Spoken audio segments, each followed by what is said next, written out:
The following video, Listening, is about two things. One, the joy and beauty of listening to music on a high-end audio system, be it tubed or solid state, analog or digitally driven, extremely expensive or of modest means, or of very unusual means. Secondly, it's a tribute to editor, writer, father, and husband Art Dudley. Art founded Listener magazine, which I read back in the 1990s, not understanding much of what was covered, but the writing was so beautiful. Listener provided an enjoyable entrance into the hi-fi hobby, Art never forgetting to make it a good, often hilarious read. Art was the deputy editor of Stereophile magazine from 2015 until his death last year.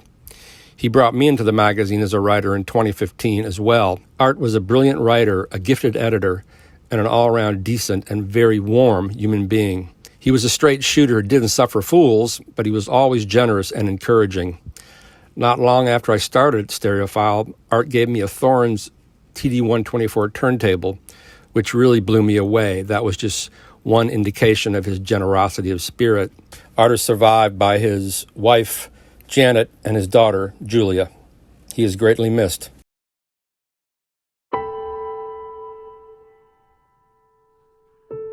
People want the world to be simple, known, and predictable. Newtonian physics, Old Testament. They want to believe it's this way so they can wrap their heads around it, but it's not this way. It's special relativity and quantum entanglement. It's weird, counterintuitive, and even contradictory. We imagine our senses in a similar way, simplistically, like a water mill. A running stream turns the water wheel, which turns the grindstone to mill the wheat. Sound waves enter our ear canal, strike our eardrum, and the vibrations are interpreted as sound by our brain. But there is another way. My name is Bob Lichtenberg. I'm deaf, and I enjoy music. I became deaf when I was 5. It was really gradual. By the time I was 8, I wasn't able to really hear people talking anymore. One thing I do remember becoming deaf is when a bird was singing, and my friend had told me, "Can you hear that?" I said, "Just barely." And that was really the last time I remember hearing music.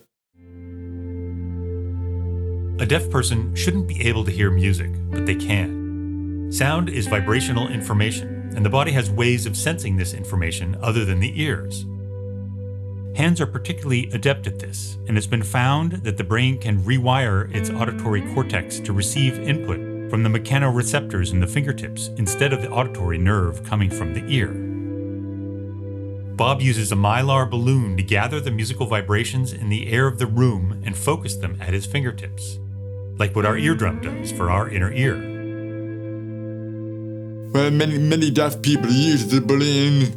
What I discovered was that mylar and helium was a better kind of balloon than latex and oxygen.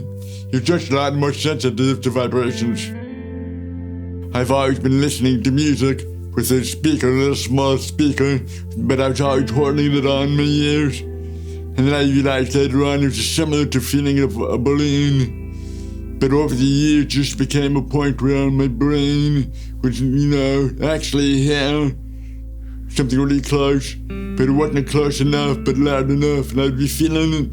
My brain was just picking it up as if I was actually hearing it really close to me. And so I've adapted to the point where if I don't use the balloon, I can't hear anything. But if I pick up the balloon, music's very clear to me. So my hands are basically mapping to my brain what the ears do. I've done some studies on other deaf people in Europe who were born deaf, who listen with music with the balloon. They find out their auditory cortex is still functional. They're basically hearing. It's just a different pathway, same mechanics.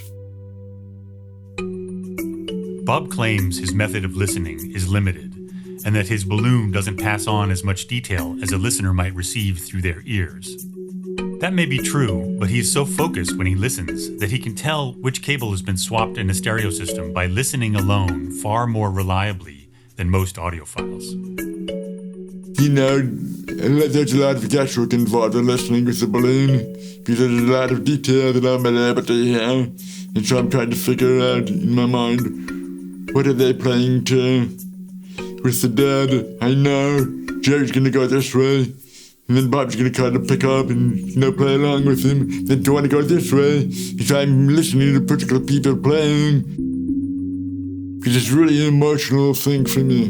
I remember the first time a friend of mine played the guitar with headphones. And I was going, wow, hearing people hear this.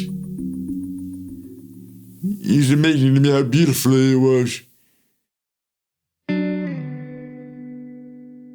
In the vast, nebulous darkness that was 2020, there is a specific moment that stands out for many in the audio community as a pinpoint of sorrow, and that is the death of writer, reviewer, and musician Art Dudley on April 14th.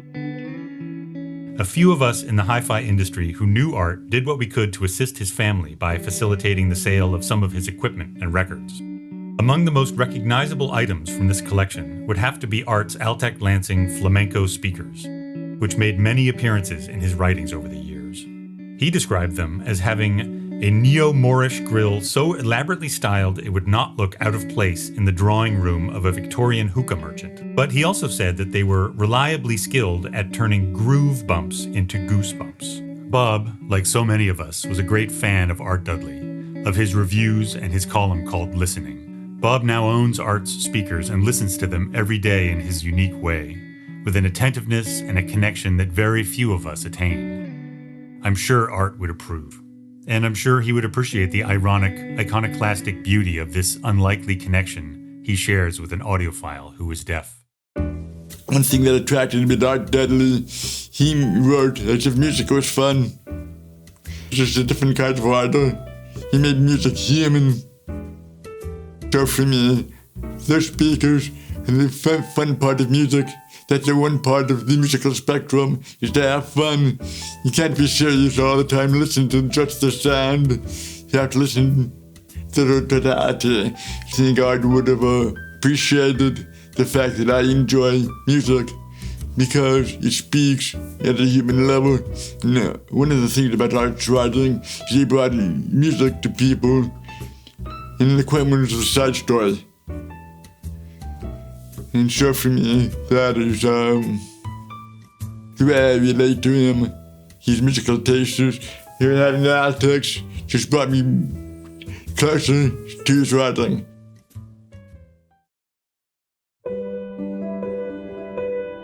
English composer Edward Elgar said that there is music in the air, music all around us. The world is full of it, and you simply take as much as you require. In a way, it's a bit like the Force in Star Wars. Music flows out and fills all the space. It's there if you're aware of it. Bob is just letting it in a different way from the way I like. Music is so universal. Something the sound of God talking. Really, really good music gets you to that point where you leave your body. Understanding music, you have to understand the artist. What are they trying to do? John Coltrane was trying to do something other people weren't doing. I listened to what John was trying to say. In the album liner notes, he said something, this is the music deaf people should hear. I thought, oh wow, how true. That man was, just giving the world his heart.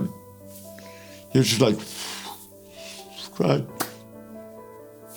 It's life. Music is life.